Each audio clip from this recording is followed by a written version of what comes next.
Bienvenue dans cette vidéo. Nous allons voir un plan de trading à succès au travers laquelle moi-même j'applique ce plan de trading pour avoir des grands résultats en 2024. Pourquoi je vais partager ce plan de trading avec toi? C'est pour que tu puisses t'inspirer à établir un plan de trading pour toi en personne et le mettre en pratique. Et je te garantis que tu vas avoir du succès sur ton trading, sur ton activité de trading en 2024. C'est quoi un plan de trading d'ailleurs? Donc il y a plusieurs éléments. Je pense que si vous me suivez sur ma chaîne YouTube, j'ai beaucoup développé, où j'ai fait des vidéos sur les erreurs à éviter en trading, où j'ai fait des vidéos aussi sur le trading, c'est-à-dire les éléments au travers lesquels vous avez besoin pour avoir du succès. J'ai mentionné le plan de trading toutefois où j'ai parlé de trading, parce que le trading est axé sur le plan de trading. Tu ne peux pas faire du trading sans un plan de trading, parce que c'est comme la carte, c'est ce qui te permet d'arriver à la destination au travers laquelle tu veux arriver. Maintenant, dans les plans de trading, il y a plusieurs éléments. En cette étape, maintenant, nous allons voir étape par étape. Première étape déjà, c'est d'avoir un objectif de trading. Donc, je suis en train d'enregistrer sur l'écran, je partage mon écran tout de suite. Donc, vous allez voir étape par étape comment établir un plan de trading.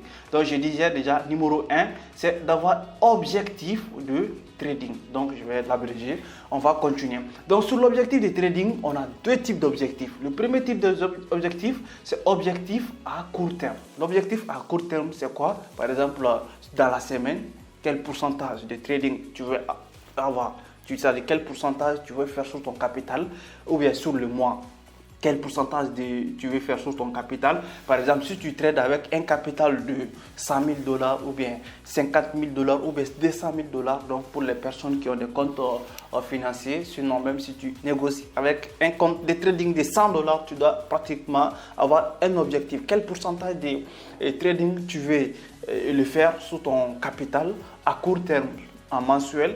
Et deuxième type d'objectif, c'est l'objectif à long terme. Objectif à long terme, ça veut dire quoi? Ça veut dire que, c'est-à-dire dans les années à venir, dans 5 ans, où est-ce que tu te vois avec ton activité de trading? Qu'est-ce que tu veux développer en termes de trading? Est-ce que tu veux avoir vraiment une stratégie rentable et durable sur le long terme? C'est-à-dire comment tu te vois sur le long terme? Parce que quand tu n'as pas d'objectif sur le marché, tu vas agir et de façon hasard. Maintenant, quand tu te fixes l'objectif, une fois que tu as l'objectif devant toi, tu vas respecter le processus pour arriver à la destination. Je pense que là, on est en train de parler un peu du développement personnel, où on est en train de dire le succès, ce n'est pas une question de résultats que vous avez tout de suite. Le succès, c'est une question de voyage. Et si tu as des objectifs dans le domaine du trading aussi, donc tu vas poursuivre tes objectifs et ça va t'amener vraiment à un succès durable, à un succès imaginable. Deuxième étape sur ton plan de trading, c'est le marché, les instruments que tu négocies. Parce qu'il faut savoir que sur le marché, on a plusieurs types de marchés. On a par exemple le marché de Forex, donc où je vous ai fait beaucoup de vidéos sur ça même, donc les devises monétaires. On a les matières premières, on a les cryptos, les marchés des matières premières où on a l'or, on a l'argent, on a les cuivres, etc., etc. On a aussi les marchés des crypto-monnaies, donc où vous pouvez trader. Maintenant, en deuxième étape, tu dois obligatoirement écrire quel type de marché tu veux négocier. Est-ce que sur le forex tu veux négocier, ou bien sur les cryptos ou les matières premières que tu veux négocier? Et si c'est le cas, quelles sont les différentes paires qui sont tes paires favoris? Tu dois avoir vraiment des paires favoris. Tu peux choisir des paires favoris en fonction de la liquidité ou bien en fonction du volume d'échange en 24 heures, c'est-à-dire quelles sont les différentes monnaies qui évoluent plus. Par exemple, quand on parle du Forex, on voit que l'euro USD, c'est la paire majeure sur le domaine du Forex. Il y a le GBP USD par exemple, ou encore il y a USD, JPY, etc., etc. Quand on parle du marché des crypto-monnaies aussi, Bitcoin c'est l'actif qui a plus de liquidité et qui est beaucoup plus volatile par rapport à tous les autres crypto-monnaies, ainsi que les marchés des matières premières où on voit l'or qui explose le plus. D'accord, donc ça c'est la deuxième étape où tu dois obligatoirement choisir les différents marchés au travers lesquels tu vas négocier. Étape 3 dans ton plan de trading, ça c'est d'établir une stratégie de trading. Parce qu'il faut savoir qu'il y a plusieurs stratégies de trading. Mais au travers de cette vidéo, nous allons nous baser sur la stratégie de day trading et swing trading. Sur la stratégie de day trading, tu dois établir. Parce que sur la stratégie de day trading, tu peux avoir encore beaucoup plus de stratégies. Par exemple, les signaux d'entrée, les signaux de sortie, les points au travers de lesquels tu vas mettre ton take profit, les points au travers de lesquels tu vas mettre ton stop loss. Donc tu dois avoir vraiment une stratégie bien établie. On va faire une vidéo sur comment établir une stratégie, mais déjà ici on est en train de te partager comment établir un plan de trading. Donc en troisième étape, tu établis une stratégie de trading.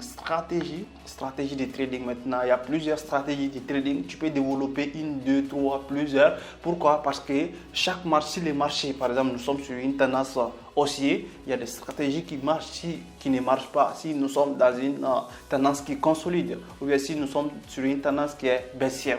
Donc, c'est à toi vraiment d'avoir plusieurs résultats, plusieurs stratégies. Et à chaque fois que tu viens sur le marché, tu dois savoir quelle configuration le marché est en train de faire et quelle stratégie doit marcher sur cette configuration. Donc ça, c'est troisième étape où tu vas travailler beaucoup plus sur tes stratégies. On a les day trading stratégies au travers de laquelle tu vas utiliser les unités de temps comme daily, 4 heures, comme 1 heure et 15 minutes. Et on a aussi la stratégie de swing trading au travers de laquelle tu vas te baser sur les unités de temps majeures comme weekly, comme daily, comme H4. Parce que la day trading, c'est une stratégie de trading qui ne dure pas, où tu vois, qui dure 1 heure, 2 heures, 3 heures, voire 4 heures. Donc généralement, ça n'atteint même pas une journée. Alors que les swing trading, ce sont des stratégies de trading qui durent d'une semaine, 2 semaines, voire 1 mois. Donc quand tu utilises la stratégie de swing trading, tu as appelé à travailler sur les gros time frames. La quatrième étape, c'est la gestion des risques. Donc, comment gérer les risques en trading, c'est l'un des éléments les plus essentiels. Parce qu'il y a non seulement une compétence pour gagner de l'argent, mais il y a une compétence aussi pour garder de l'argent. Il y a plusieurs traders qui ont du mal à maîtriser. Gagner de l'argent, ça existe. C'est des stratégies de trading, donc c'est rentrer et sortir sur le marché, mais comment garder de l'argent aussi que tu as déjà acquis sur ton trading. Donc là, c'est la gestion du risque qui va te permettre. La gestion du risque, c'est ce qui va te permettre de savoir quelle quantité de capital tu dois risquer par position. Par exemple, tu dois jamais dépasser 1 à 2% par position, qui est la taille des positions. Tu ne dois jamais dépasser 1 à 2% par position. Numéro 1. Numéro 2 aussi, tu dois avoir un certain nombre de positions. Si tu ouvres déjà tu dois avoir un certain nombre de positions. Ça peut être 10, ça peut être 20 en fonction de ton capital. Donc, où tu ne dois pas dépasser ce nombre de trades en cours. Donc, tu dois vraiment avoir ça. Et généralement, je dis, ça c'est la loi des 6%. C'est-à-dire, sur ton compte de trading, les trade en cours ne doit jamais dépasser 6% de ton capital. Par position, déjà, c'est 1 à 2% par position. Donc, et 6% en cours. C'est-à-dire, quand tu ouvres des trades en cours, ça ne doit jamais dépasser 6% pour protéger ton compte de capital. Donc, à ce niveau, ça, c'est la gestion du risque. Cinquième étape dans ton plan de trading, ça, c'est ton routine. C'est-à-dire, dans la journée de trading, comment tu te comportes. Avant les marchés, pendant les marchés et après les marchés. Avant les marchés, il y a des routines, par exemple, analyser les marchés avant l'ouverture, chercher des informations qui ont tendance à impacter sur le marché. Je pense que vous avez déjà vu la vidéo sur l'analyse fondamentale que j'ai fait tout récemment. Donc, comment avoir des news économiques, comment te programmer à gérer les nouvelles économiques qui vont apparaître sur le marché, ainsi que d'autres nouvelles économies qui sont déjà apparues. C'est-à-dire s'informer en avance. Et pendant les marchés aussi, si le marché est déjà ouvert, comment gérer tes trades. Parce que quand tu ouvres les positions, il faut savoir aussi gérer les trades. Et après le marché, après la fermeture du marché, faire son journal de trading, comment tu t'es comporté sur le marché, au niveau du marché, au niveau de la psychologie, faire un petit résumé. Ça doit être la routine d'un trader gagnant sur le marché. La sixième étape sur ton plan de trading, c'est d'avoir toujours un journal de trading après les négociations, comme je viens de changer tout de suite au niveau du plan de trading. Donc au niveau de la 5e étape, 6e étape maintenant, tu dois toujours avoir des journaux de trading.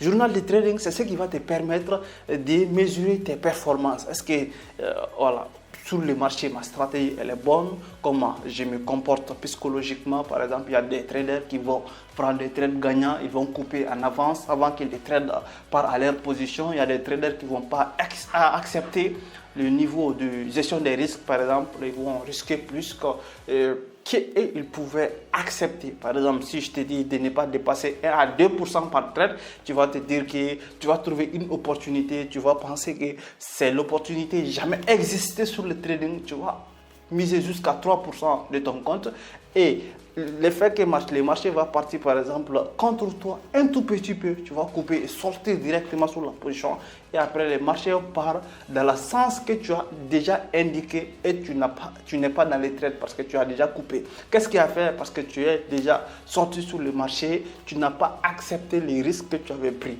Donc prendre les risques et accepter les risques, c'est différent. Tu dois parfaitement accepter tous les risques par position que tu prends sur le marché. Et la 6e étape maintenant, qui est le journal de trading, c'est ce qui va te permettre d'analyser psychologiquement, d'analyser tes stratégies et de voir quelle performance tu as sur le monde du trading. Donc c'est exactement cela qui doit être la 6e étape sur ton plan de trading. La 7e étape que tu dois avoir sur ton plan de trading, ça c'est la formation continue. C'est-à-dire quand tu ouvres le trade est en cours. Si c'est le swing trading, par exemple, tu peux avoir du temps, tu peux faire autre chose. Et pendant que tu fais autre chose, ça doit avoir allusion à quelque chose. Et cette chose, c'est la 7e étape qui est la formation continue. Donc, tu dois toujours continuer à te former plus, par exemple, à regarder des vidéos importantes comme celui-ci et à participer, par exemple, à des programmes de formation comme le programme Trader Pro ou bien à lire des livres aussi sur le trading pour pouvoir développer plus ta compétence, tes stratégies, quand rentrer sur la position, quand sortir sur la position, juste pour te dire, tu dois continuer à te former sur les 7e étapes. Donc sur les 7e étapes de mon plan de trading et de ton plan de trading, à partir de maintenant, ça doit être la formation continue. Donc voici un peu les différentes 7 étapes de mon plan de trading et tu dois t'inspirer sur mon plan de trading, établir une stratégie de trading. Non seulement tu vas établir une stratégie de trading parce que stratégie de trading ce n'est qu'une partie du plan de trading. Il y a beaucoup de traders qui vont se baser, avoir les meilleures stratégies, avoir acheté des stratégies. Non. Il y a beaucoup de choses qui vont avec le plan de trading, donc qui commence de l'objectif jusqu'à la fin de formation continue. Donc si tu veux avancer et avoir plus de résultats dans le trading, le programme Trader Pro est offert pour toi. Donc tu peux l'intégrer le plus tôt que possible, sinon c'était même fermé. Mais juste là, on ouvre quelques places pour quelques personnes. On se donne rendez-vous aux prochaines vidéos. C'était Omar Doumbia. On est ensemble.